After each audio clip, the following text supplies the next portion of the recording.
We'll get to that in a bit, but first we go straight to Caracas in the midst of a constitutional crisis. We have repeatedly asked for a government representative to appear on this program, but so far they haven't agreed. We turn now to María Corina Machado, a member of the opposition in Venezuela's National Assembly and a former presidential candidate. Ms. Machado, thank you so much for joining me. Let me ask you first directly, do you agree with what the Supreme Court has ruled, that the Constitution says that the Vice President can carry out the rules of the President? Absolutely not. It unfortunately violates severely our Constitution. It is important to be aware that in a democracy, we, the citizens, everybody, have the right to know about the health of our president. It is a matter of public interest.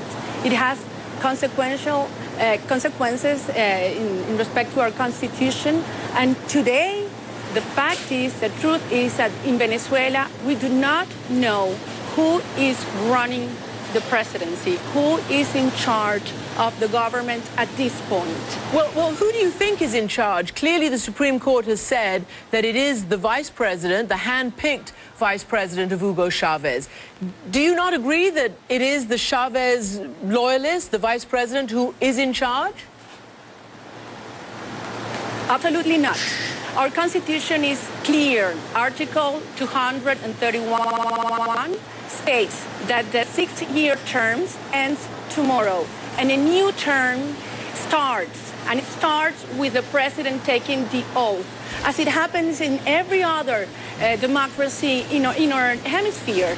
Even if it's a re-election, the government, the president has to take oath, and a new government, a new administration starts tomorrow. The president's cabinet and the vice president mandate ends. They stop being public officials. So our Constitution states that in this case, that a president-elect cannot take charge, take oath.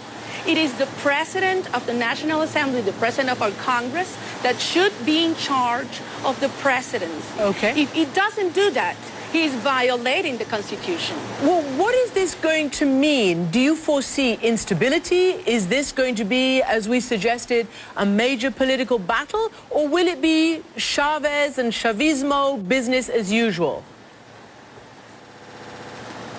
Well, that's a really good question, because actually what the Constitution states, the constitutional route, way, keeps the power in the hands of Chavismo, because the president of the National Assembly, Lieutenant Diosdado Cabello, is a member of Chavismo. So what everybody asks is, if this, what's constitutional, what's legal, keeps the power in the hands of the Chavistas, why violate the Constitution at this point? And of course, the solution, the answer to this question is that this proves there are serious divisions, serious mistrust among several groups that are part of the Chavistas. And this is a decision that was clearly taken in Cuba by the Cubans. I mean, we haven't got a government representative on. As I say, they haven't agreed to be on, but obviously they have a different interpretation of the Constitution. But you said, as a democracy, we need to know the state of health of our president. Some lawmakers are considering sending a medical team to Cuba. Do you think that's really realistic? Do you think you'll really get to see him? Do you, frankly, think that he's alive? Well, the fact of the state of the things is that Cubans, Brazilians, even Americans have more information than Venezuelans about the health of our president. The Supreme Court should, by Constitution, send a medical team that creates trust in all citizens in order to know if the president is actually capable to reassume his duties in the short term. In that case, Article 234 would talk about a temporary lease. Or if the president is not in capabilities of coming back and taking charge, then we should have an absolute absence and elections should take place in 30 days. But in any event, it is the president of the National Assembly who should take charge. If, on the contrary, what the Supreme Court just decided takes place, and President Maduro stays as, and Vice President Maduro stays as in this charge, this would be infringing authority, and all decisions taken by this government would be null and void. All right. Well, you're setting the stage for certainly instability and political infighting. But do you think that if there are elections, who would the opposition field? Would it be the previous candidate, Capriles, who came so close, closer than any other opposition candidate in the elections in October? Well, the important thing is that all the world, and especially Venezuelans, can be assured that there will be unity among the democratic forces in Venezuela. Whoever is a candidate will have the support of all of us. And the most important thing is that those elections take place under totally different circumstances than the ones we had in October. We demand for free, fair, just, transparent elections, which we have not had in the past in Venezuela. And that is the only way we can have stability, we can have governability, and we can offer peace and prosperity not only to Venezuela, but to the whole region. Tell me what's actually going on in Venezuela right now. I read that the national television is around the clock with pictures of President Chavez, with his speeches, with keeping his presence alive in the public mind.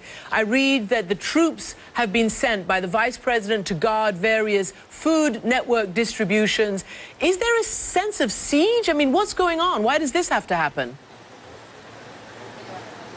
It is very hard for us to convey to the rest of the world the kind of control that this government has taken, not only of the institution and other public powers, but of the media.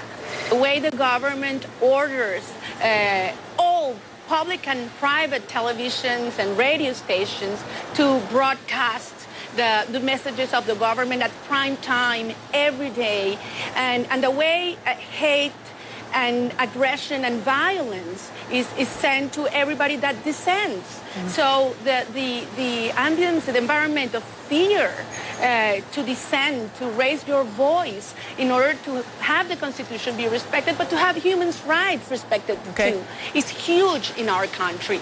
Ms. Machado, we have a picture here. You can't see it, but it's a picture of Hugo Chavez with a baseball jersey. It says 99 on it. That was the year that he was elected. He's smiling. Everybody seems to be happy. Do you remember those days, and what happened? Did you have any hope that perhaps he would have been a different president? Well, Hugo Chavez had all the opportunities that no previous president had had to create a prosperous and fair country. He had had that 14 years of the oil boom that we've never seen in our history. He had the support and the trust and the illusion of the vast majority of Venezuelans, and he had the control of the public powers. He decided to stay in power over any means. He decided to dominate a society in the name of the poor, but actually Venezuela is getting poorer and more violent every day. So this is a huge lesson for us. Democracy and freedom has to be fought for every day by every generation. And we need to create a country where true inclusion and respect for human rights and opportunity is offered to all of us. This is a great lesson that we have learned. Those that, as myself, that were born in democracy but did not realize the importance to strengthen institutions and to strengthen a culture of democracy, of respect, and of growth. And that's a great lesson for the years to come. I believe that Venezuelans' love for freedom and justice will overcome this situation, and we will be a stronger society, a stronger democratic society in the future. María Corina Machado, thank you so much indeed for joining us.